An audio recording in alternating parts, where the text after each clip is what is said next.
No. So what is your name? Bridget. And what have you learned today, Bridget? What was the thing that you took away from this training that you did today? I learned a lot. I learned the 50-30-20% rule. I learned that it's more valuable if you do a mortgage instead of rent.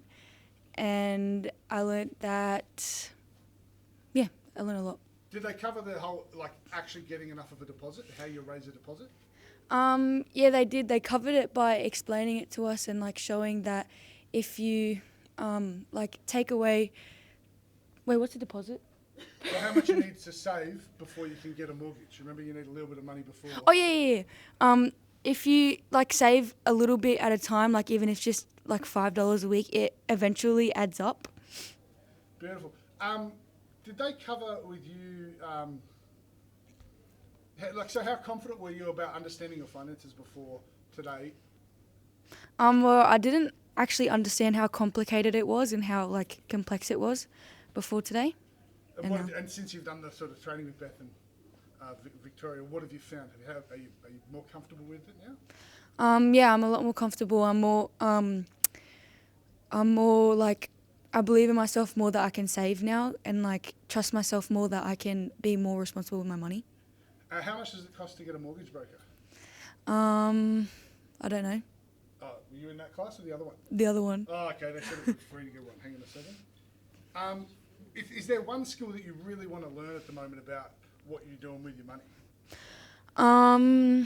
Maybe be able to put it, like do what Beck and Vic do where they're like so confident with it and put their money in stuff like that they actually need rather than using their wants. Because Beck did explain to us that she was a big spender as well, like me. And she's actually, since she's got into it, she's been a lot smarter and like saved a lot of her money, and it's like came out positively in her behalf. If there's one question you want to ask a money expert, what would you want to ask them? Maybe like how they started off, because like in the long term, like it can be like easy to go through, but it's always like how you start off, which is a bit more complex. Beautiful. Thank you very much. Well, when I'm like older and like near retiring, I'd rather it to be low risk so that I'm less likely to lose the money, and like for the years provided, like when I retire and when I'm old and I can't work anymore, like all the money will like be there and like be like helpful for me. Whereas at my age now, it's safer, like not safer, but it's like you can do the high risk one because then you can just keep building up more years. What's the risk with high risk though? What's the risk? You're more likely to lose money. So with the low risk, you'll lose less money, but with the high risk, you'll lose more. But you could also gain more. Perfect. Thank you very much. So just have a chat with me. Okay. So what's your name? Do I look at you? Yeah. Just do a mic test. Yeah. Yeah. So what was your name? Rihanna. Rihanna, what have you learned today in this process of financial training? I learned the importance of budgeting, saving, and just knowing when to put your money where, and just, the importance of money. What was there a particular takeaway that you've gone, that's really clever, I didn't know about that before today? The 50-30-20 rule, when it came to 50% of your needs, 30% to your wants, and 20 to your savings. Are you going to apply that in your daily life? Yep. Beautiful. What have you found about all the elements of how you're going to go to get a mortgage? Was that something new to you in planning that stage out? Yep, I found it very helpful when they were just planning most of it out and just giving us the step-by-steps, yep.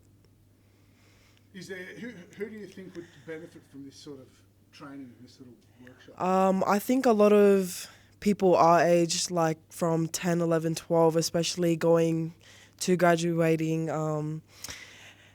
I think just, setting their life ahead instead of jumping out and not knowing what to do. How confident were you in understanding your money before today? Not very confident at all. How do you feel now that you've learned this for going out there and sort of putting your money away and saving and figuring that side of things out? Yeah, very confident. I feel like I know where everything's set out and I can just pick it up from there. Now, I asked you before, I think you're in Beth's class, what are you going to ask your parents about to try and figure out their, what are you going to ask your parents following today when you go home? You're going to be like, what are you doing there? If we could stop renting, because I think that they taught us that it's dead money. So hopefully we can look into buying a house so it benefits us as well. Beautiful. All right, thank you very much. Thank you. Beautiful, mate. So can you just tell us your name and what did you learn today, mate? I'm Nick. We learnt about financial literacy. So we went through things like how to save money, how to budget money, money in the future for things like mortgages and superannuation. Did you know a lot about this before you started today? I had a basic idea of what mortgaging meant and how superannuation you could only access it after you retire, but they went through a lot more in detail. Do you think that you've got a bit more of an understanding of what's involved having done this training? Yeah.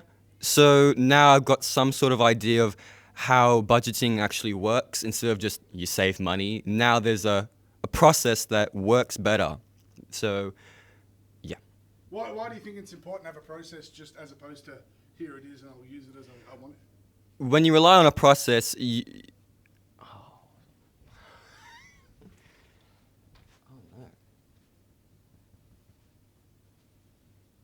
you want me to give you another question? Yeah, I blanked on that one. That's right. What's one money skill that you've learned today that you're going to stick with for the next 6 months? Again, what the hell? Oh, I answered that question before. That's right. Do you have a financial goal at this point in time? Get a job, Uh, save money, I guess. Once you get the job, are you looking to purchase something particularly? No, not really.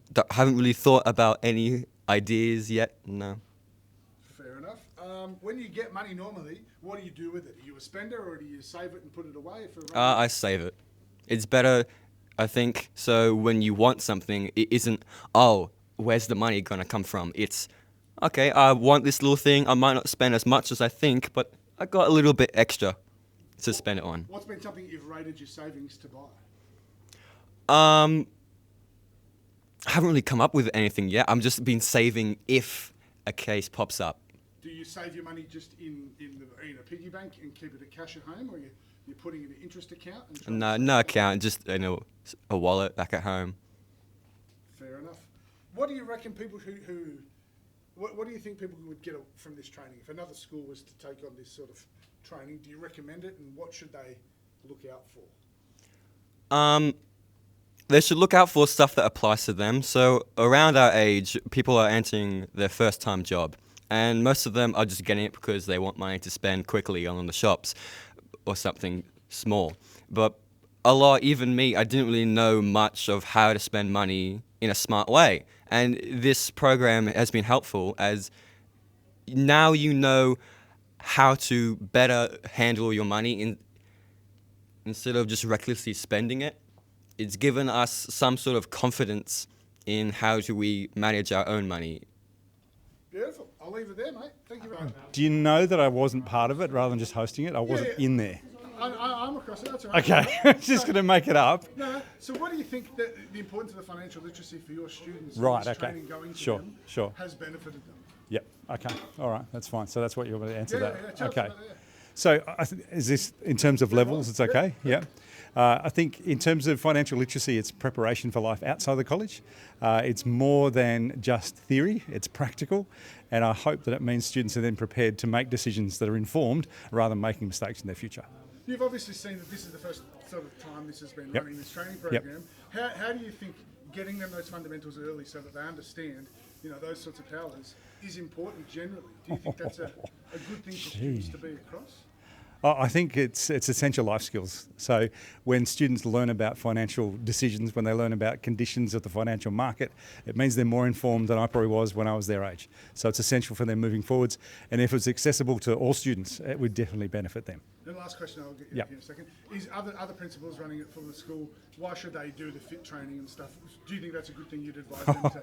Man, I get a percentage back on this, don't I? Yeah, okay. I would encourage any school to consider the course because, again, it is going to be something that will help their students outside of the current curriculum. It's accessible, it's practical, and they get the opportunity to workshop and talk things through in a way that they probably don't in normal classes. Beautiful, mate. I'll let you to your meeting.